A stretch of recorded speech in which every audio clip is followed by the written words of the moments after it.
I never thought my casual swipes on Tinder would lead me to the most terrifying night of my life. It all started innocently enough, a match with a guy named Brad. His profile seemed normal, charming smile, well-groomed, and a bio that suggested he was into fitness and movies. We chatted for a few days, and he invited me over to his place for dinner. I agreed, thinking it was a good way to get to know him better in person. Little did I know, this decision would plunge me into a nightmare. When I arrived at Brad's house, he greeted me with a warm smile and a firm hug. The house itself was neat and well-kept, with a cozy, inviting atmosphere. We chatted over dinner, and everything seemed perfect. His conversation was engaging, and I felt at ease. After dinner, he suggested we watch a movie in his living room. It seemed like a natural progression, so I agreed. As we settled onto the couch, he dimmed the lights and put on a horror movie. I chuckled nervously, thinking it was an interesting choice for a first date, but I went along with it. About halfway through the movie, Brad's demeanor changed. His playful banter turned into an eerie silence, and I could feel a shift in the atmosphere. Suddenly, he grabbed my wrist, his grip tight and unyielding. I tried to pull away, but his strength was overpowering. "What are you doing?" I asked, my voice trembling with fear. "You're not going anywhere," he replied, his voice cold and devoid of emotion. Panic set in as I realized I was trapped. I tried to stand up, but he pushed me back down with such force that I felt the air rush out of my lungs. "Please let me go," I pleaded, my heart racing. He ignored my pleas, his eyes filled with a terrifying intensity. He moved closer, and I could see a twisted grin forming on his lips. "You're mine now," he whispered, his breath hot against my ear. I fought back with all my strength, but he was relentless. He dragged me into the basement, the cold, damp air chilling me to the bone. The basement was dimly lit, filled with various tools and old furniture. It felt like a dungeon, and I knew I had to escape. Brad tied me to a chair, his eyes never leaving mine. "You're going to stay here," he said, his voice dripping with menace. "I have plans for you." Fear consumed me as I struggled against the ropes. I knew I had to think quickly if I wanted to survive. "Why are you doing this?" I asked, trying to buy myself some time. He laughed, a chilling sound that echoed through the basement. "I've been waiting for someone like you," he said, "someone who wouldn't be missed." I felt a surge of adrenaline and began working at the ropes with renewed determination. I had to get out of there, no matter what. As he turned his back to me, rummaging through a toolbox, I managed to loosen the ropes enough to free one hand. I waited for the right moment, my heart pounding in my chest. When he turned back around, I lunged at him, catching him off guard. We struggled, and I managed to knock him over. I ran up the stairs, my legs shaking with fear and exhaustion. I could hear him shouting behind me, his footsteps growing louder. I burst through the front door and into the night, my heart pounding with fear.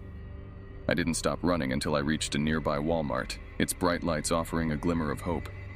I burst inside, gasping for breath, and immediately sought help from the employees. They called the police, and I was taken to a safe location while they searched for Brad. The officers reassured me that I was safe, but the terror of that night lingered. Brad was eventually caught and arrested, but the experience left me scarred. I never thought a simple Tinder date could turn into such a horrifying ordeal.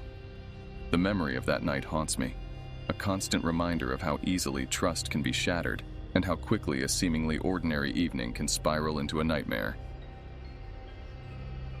I never thought I'd be one of those people with a Tinder horror story. I considered myself smart, cautious, and not the type to fall into dangerous situations. But that night, I learned how easily things can go wrong. His profile was unassuming, almost boring. Nathan, 28, a software developer with a love for hiking and dogs.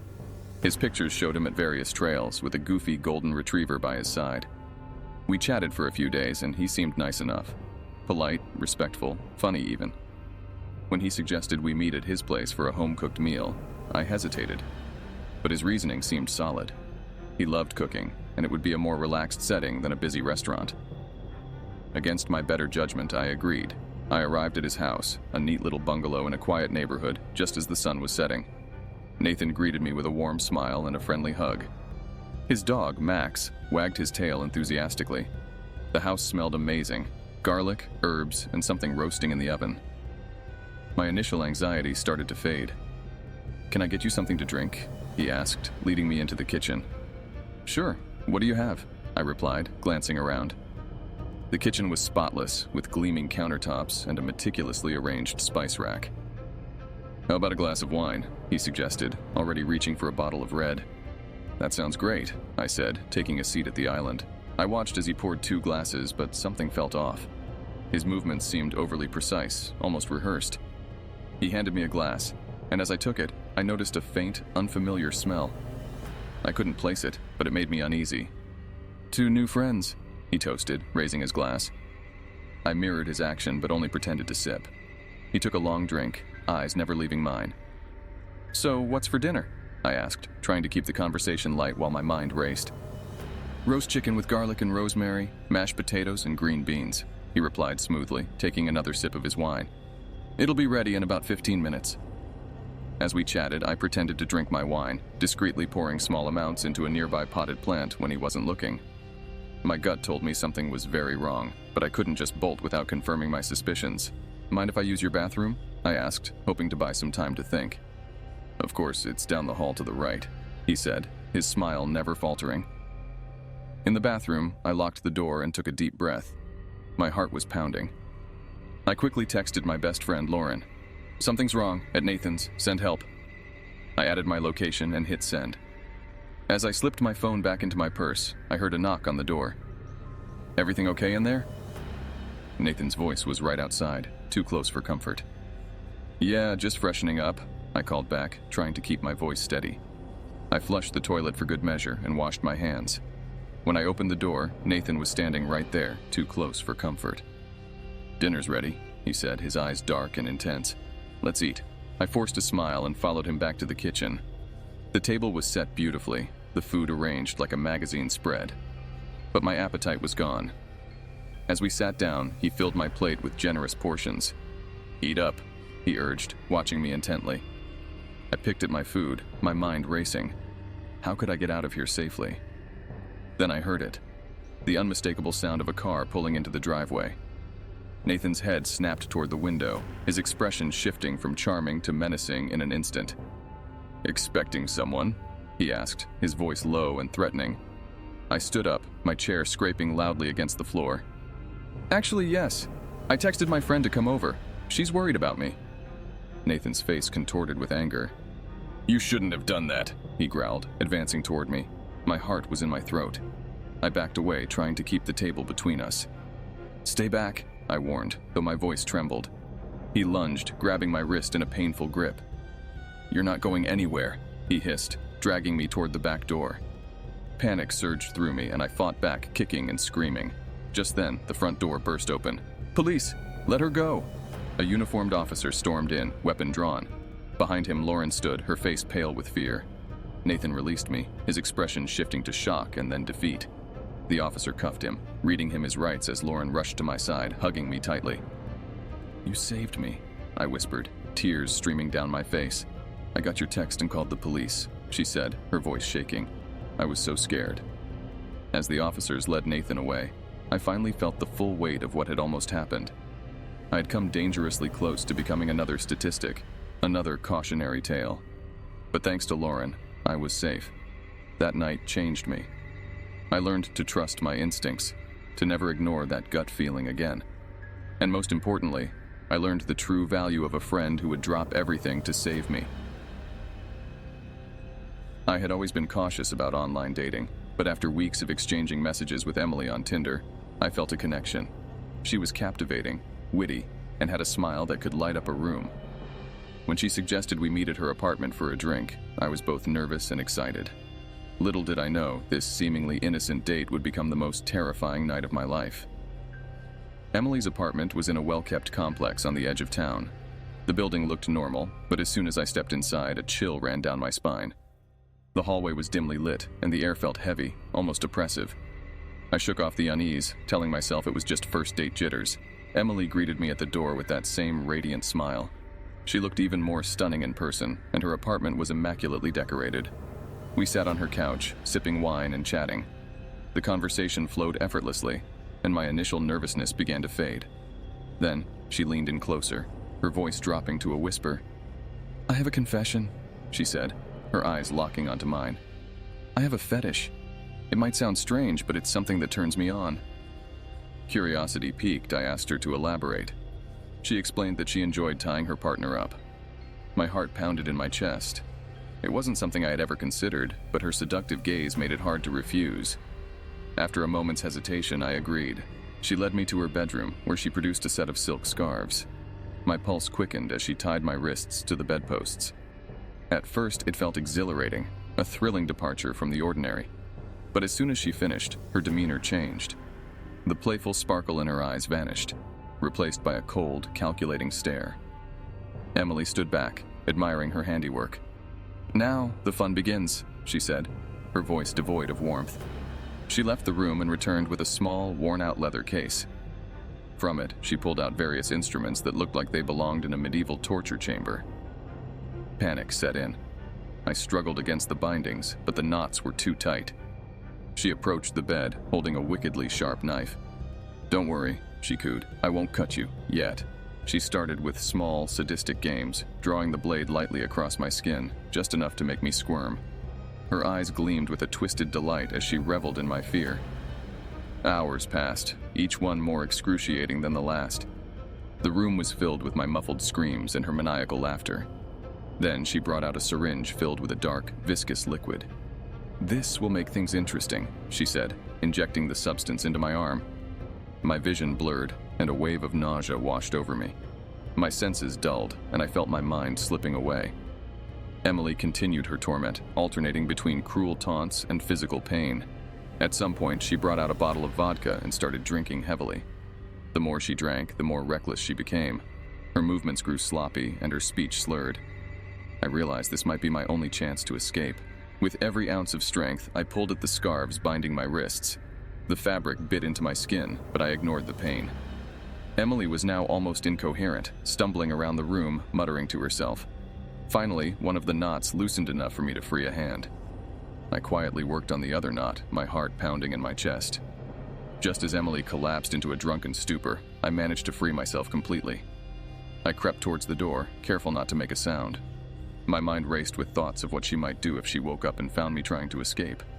I reached the front door and flung it open, sprinting down the hallway as fast as my legs could carry me. Outside, the cool night air hit my face, a stark contrast to the oppressive atmosphere of her apartment.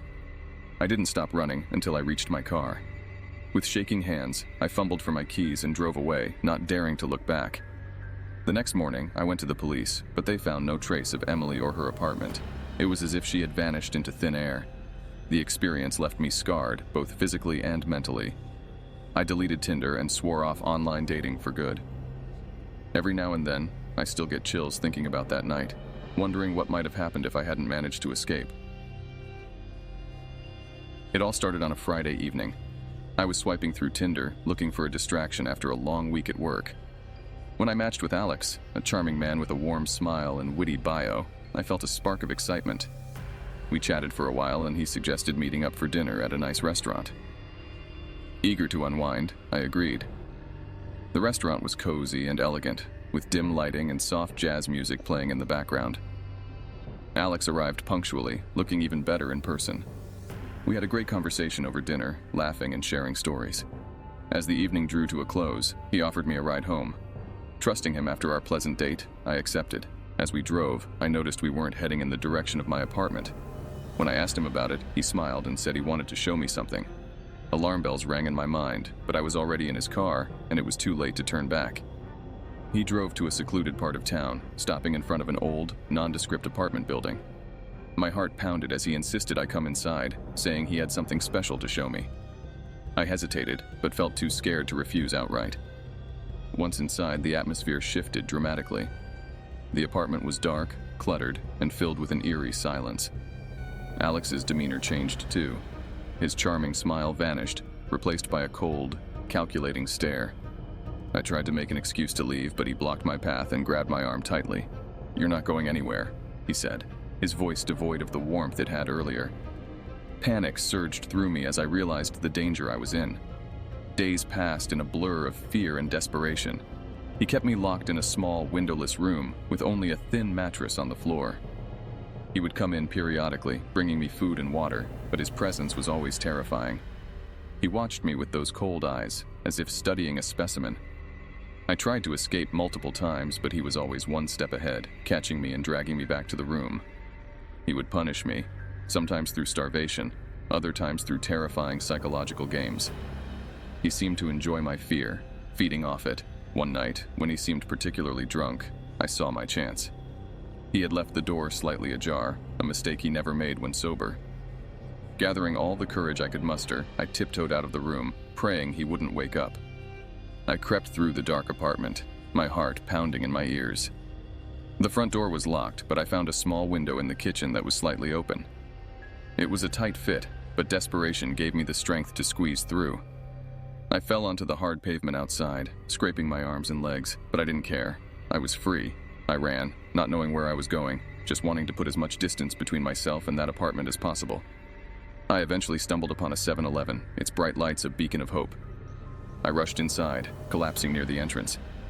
Concerned employees gathered around, and I managed to tell them what happened before passing out from exhaustion. The police arrived quickly, and I was taken to the hospital. I had been missing for 5 days. Alex was arrested, and it turned out he had a history of similar crimes, but his previous victims had never come forward. I was lucky to escape with my life. It's been months since that harrowing experience, but the memories still haunt me. I have nightmares about those cold, calculating eyes watching me, and I can't bring myself to use dating apps anymore. I've started therapy, trying to piece my life back together, but the fear lingers. I know I'll never be the same, but I'm grateful to be alive. The lesson I learned is to always trust my instincts and never let my guard down, no matter how charming someone may seem. My story serves as a warning to others. Be careful who you trust, because monsters can hide behind the most charming smiles.